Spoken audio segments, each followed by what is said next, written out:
Game week 26 predictions. It's a big one. Big guest. Are you ready, Thogden? Gosh, last week, Big John, what a guest, got 7 points. I got 12 points, you got 12 points. Theo, I can't catch you. You'll never catch me. I'm going to win it this year. My Premier League ball knowledge is goated. But do you know who else is? Mark Goldbridge, and he's on predictions today. Welcome. 20,000 likes? Absolutely. It's Goldbridge. Bang. See this thumb? This is a new like. Bang. Since I last spoke to you, Manchester United are trophy winners. How does it feel? Fantastic. It's fantastic to see some of these ex-players and media personalities, moaning about how we celebrated, and yet they've been moaning about how we haven't won anything for 6 years. So I can't quite work that one out. Manchester City against Newcastle United, second against fifth, the biggest game of the weekend. Yes. City 5 points behind, but if they win this one, Theo, 2 points behind. Biggest Arsenal. game of the weekend. And Yeah. we've got Goldbridge on for United Liverpool. Don't be a mug. City are on the road. They are winning everywhere. Bristol City in the cup to their Premier League match against Bournemouth 4-1. Who's going to stop them? Well, I'll tell you what, City have scored the most goals this season, but of course Newcastle have conceded the least goals. But recently, last 4 weeks, they haven't won, Theo. Has it come off the rails? The defence would be more confident with Nick Pope between the sticks. Simple as that. It's a mentality thing with a keeper. It's not always about the personal performance. I think it's more than that. Man City are at home. I think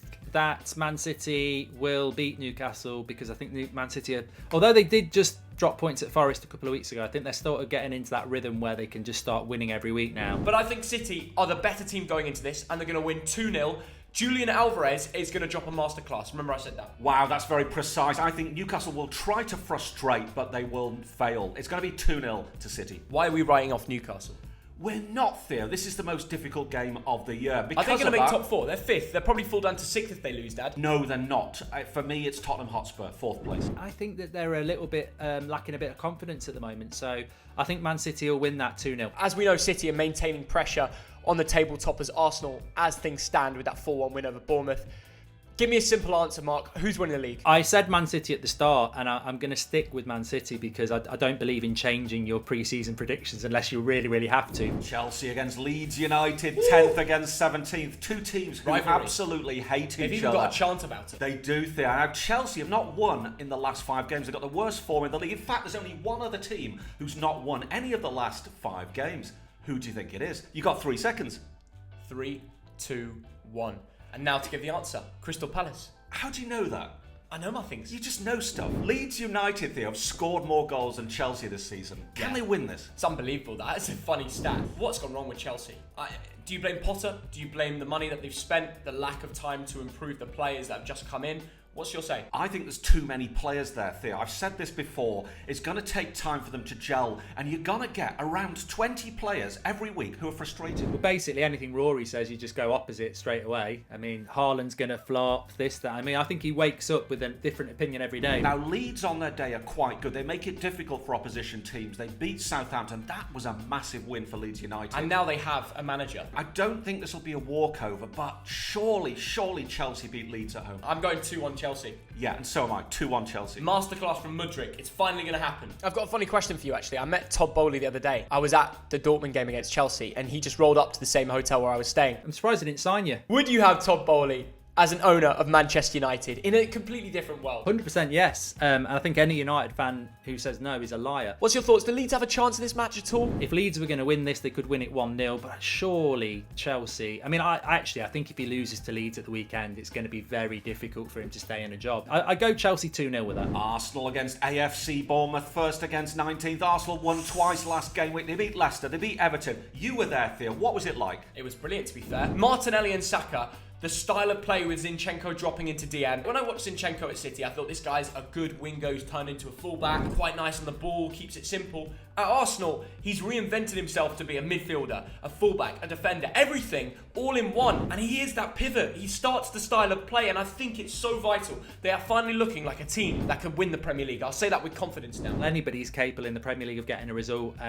but these are the games that Arsenal will win, and these are the games that people think Arsenal won't win because they're going to collapse. But that's Arsenal years ago. This Arsenal side's made of different fibre. The new signings, Trossard, the things he adds to the left side, but he plays centre forward, and he blends in well with Martinelli and Saka already. Like, they've been together for months. Forget that they just signed in January, and then Jorginho comes in as well, gives Partey a bit more energy because he can go onto the bench and rest a bit. You've got Stanislas, who pings in more crosses than anybody else in the Premier League, and they've got a goal scorer, Dominic Solanke. Yes. He'll want to score against Arsenal. I don't think he will. I'm going 3-0.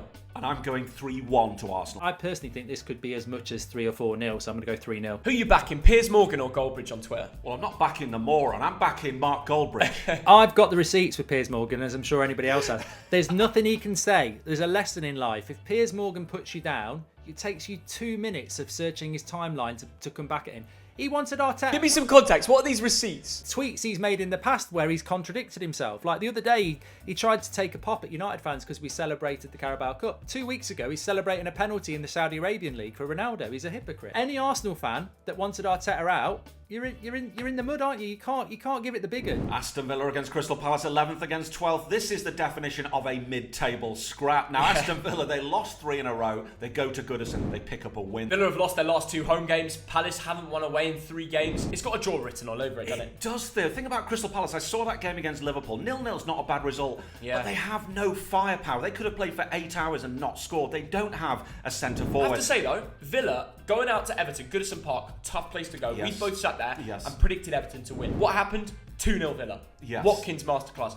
Do you think that will give them, the fans, the whole 10, Unai Emery, everybody is going to come together for a big home win against Palace? The most mid-table game in a league that doesn't really have mid-table battles. You've got Michael Olise whipping in those beautiful balls and nobody's on the end of them. So because of that, I tipped Aston Villa to climb a few places. 1-0 Villa. Well, Palace fans always have a go at me for not backing them, so I won't back them. Aston Villa 2, Crystal Palace 1. Villa under Emery have improved massively. I think this has got a draw written all over it, and I'm going to go with a 1-1.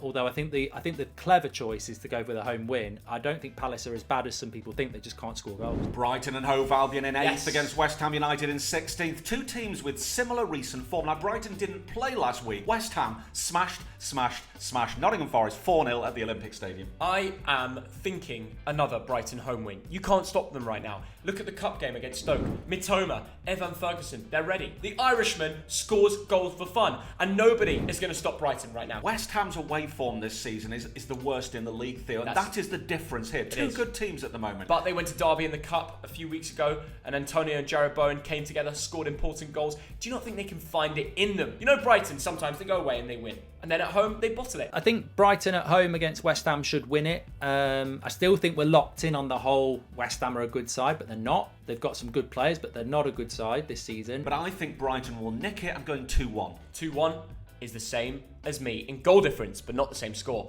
Brighton 1, West Ham 0. Deniz Undav is going to score. I don't know if he's going to start or if he'll come off the bench. He will be the one to hit the onion bag. Brighton are ridiculous, aren't they? I mean, they basically had 3 goals disallowed in a row, and they've had some bad results where they could have won. So I think this will be a home win for Brighton. I'm going to go 1-0. Wolverhampton Wanderers in 15th against Tottenham Hotspur in 4th. Now, Yes. Wolves have been stumbling a bit in recent weeks, haven't they, Theo? They've been alright. Since Lopetegui's come in, they've had some big wins. I cannot see Wolves going down. However, Tottenham is a tough game right now. In the last 5 matches, they are top of the form table. You're nicking my stats. They're above City. They're above Arsenal. They're above everybody. They're grinding out results. It was only that 4-1 Leicester that was a bit of a Haldinho. They are playing better than anyone else. 12 points in the last 5 games, Theo. Harry Kane I Mad. think, has got, 18 goals this season. He's behind Haaland, but he's still superb. Less related to the football, I wanted to actually ask you, what's your thoughts on the go-kart track being built on the Tottenham Stadium? I've not heard of this. What's this all about? They've collaborated a 15-year partnership with Formula One. They're building the biggest go-karting track in England under the pitch, and it's going to be open this spring. Wow. I mean, it's a fantastic stadium. We should get every creator together and have one big race when it opens. I've always wanted to do that, and that would be absolutely fantastic. But I'm going to go 1-1. I think it'll be a draw. This game, hear me out here, Kulusevski is going to score and Tottenham are going to win 1-0. I've seen it. The Swede, he's about to bag it. And I agree with you, Theo. It's going to be 1-0 to Spurs. Who's going to get that goal, though? The Will it be goal, Kulusevski? Harry Kane. Southampton against Leicester City, 20th against 14th. These are 2 teams who lost last week, Theo. And Southampton, I get DMs from Southampton fans you saying, get why DMs. do you predict we always lose? And I'll tell you why. Because you're you've 20th lost. place, you sack your manager, you've got nothing left. Southampton fans are finished. You just lost to Grimsby Town. If you lose to Grimsby at home, You just have to, like, you know, on FIFA where you just delete your club for the season, you start again. You're going to have to do that. Southampton have somewhat improved a little bit, and then Leicester, just typical Leicester, they'll win 3 in a row, then they'll lose 4 in a row. They're just all up and down like a yo-yo. And I think this new Spanish fella that you've got as manager, the assistant, he's going to turn it around, but he's going to need time. The Foxes right now have an on-form Iheanacho, James Maddison, who's back to full fitness, Harvey Barnes, who's ready to put in a big performance. Yes, they've got lots of things going on in terms of midfield and defence, few injuries.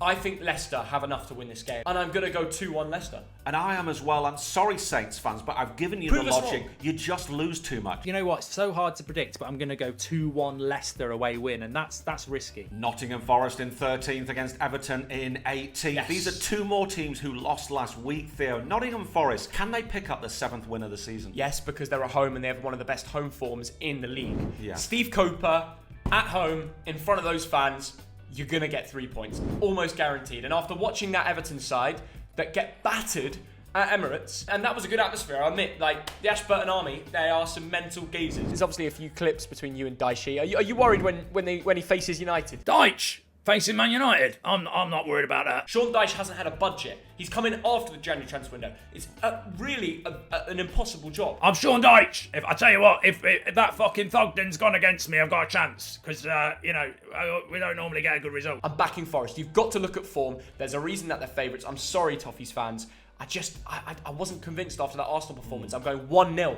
And I agree, 1-0 to Forest. Again, I get the feeling this might be a bit of a bore draw. And I hate going 0-0, so I'm going to go 1-1. And now for an irrelevant game, Liverpool against Manchester United, 6th against 3rd. It's only one of the biggest games in football. It's a Lancashire derby. The two clubs, the two cities hate each other. Of course I can't wait. What's going to happen here? I don't know. Which Liverpool will we see? Which Manchester United will we see? Of course, the Red Devils have been on more form this season. They already have a trophy. Everything is a bit more positive. But the Scousers are always looking to do one over on them, aren't they? They certainly are. And Liverpool's form domestically in recent weeks has been very good. Now, Manchester United, they are the Carabao Cup winners. They are. The first bit of silverware, proper silverware, goes to Old Trafford, doesn't it? It does, but I just have a feeling Liverpool are going to turn up in this game. You know what? Jota's going to score, and Liverpool are going to win 2-1. Well, that is an enormous shout. I think this could be a cagey game in the first half, 0-0 at half-time.